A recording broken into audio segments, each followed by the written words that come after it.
Coming up today on the Daily Clone, Matt Campbell and Taylor Mouser still have all of their faith in Rocco. The women's basketball team cruises in an exhibition game, and we learn more about the wrestling team's stud transfer. All of that after a word from Fareway.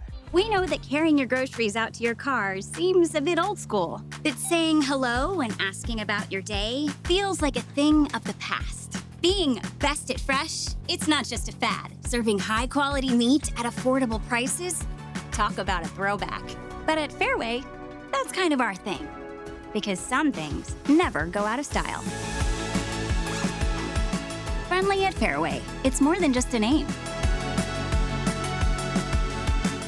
Hello and welcome into the Northwest Bank Studios for the Daily Clone here on a Wednesday, presented by Fareway Meat and Grocery. I'm sure you've all heard about Chris Williams' Festival of Meats coming up this weekend in the RV Village.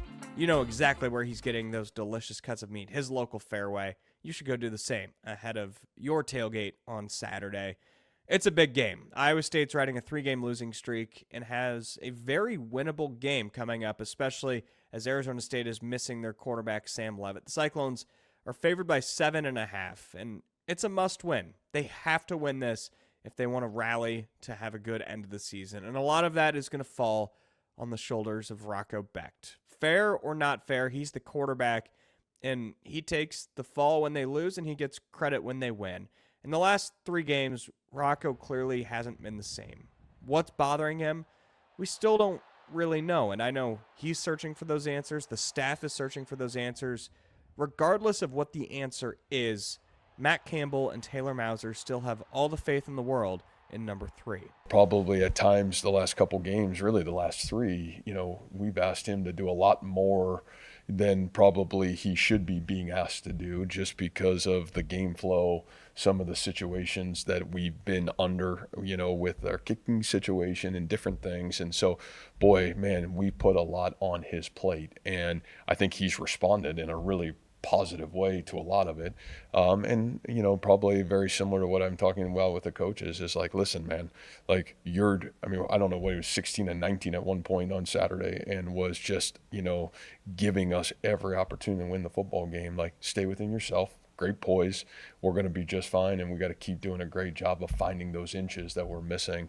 But man, I couldn't be prouder of that guy. And like I said, there's no quarterback or player in the country that I'd rather lead with than that guy. So, it's great to have a great relationship with him, because you can really talk through some of these moments. And again, man, what he's going to become coming out of this, man, it's even going to be funner to watch who that guy is and what he stands for. But he's doing a great job for us. Rocco is one of the most competitive people. He hates to lose more than he loves to win, and I'm the same way. So, the losses hurt all of us. And after the games, I tell him I love him. Doesn't matter that we don't get mad about certain stuff or each other. I love him because I know what he's about. I know how much he cares. I know how much the community, the program, his teammates, I know how much all of it means to him to go and win. So it's, when we're not getting the results that we want, it's frustrating. And he's a guy that's a great leader because of the accountability that he takes. And I hate it for him, and I hate it after the games because we're not getting what we want. But for him, I want him to know, I love him, I care about him, and we'll get it fixed. He's the same quarterback when we were 5-0 and when we, beat Miami and won 11 games last year. I'll be better for him. And he feels the same way for me and us, and so does Brett and Gabe and Ben and James Neal and Tyler Miller and all those guys. So I don't ever want him to feel like any of it's his fault, or any of our players to feel that way.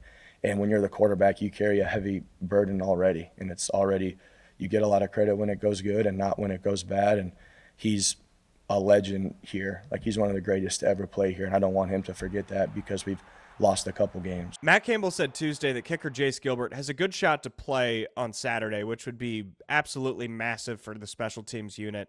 They have really struggled on kickoffs ever since Kyle Conradi got hurt against Arkansas State. They really can't get a touchback. If Gilbert's back, that'd be massive news. Campbell still gives a lot of credit to the Warriors on his kickoff team. You want to talk about 10 Warriors? You talk about those kids that have had to run down on that kickoff team, because those are the toughest kids you've ever seen.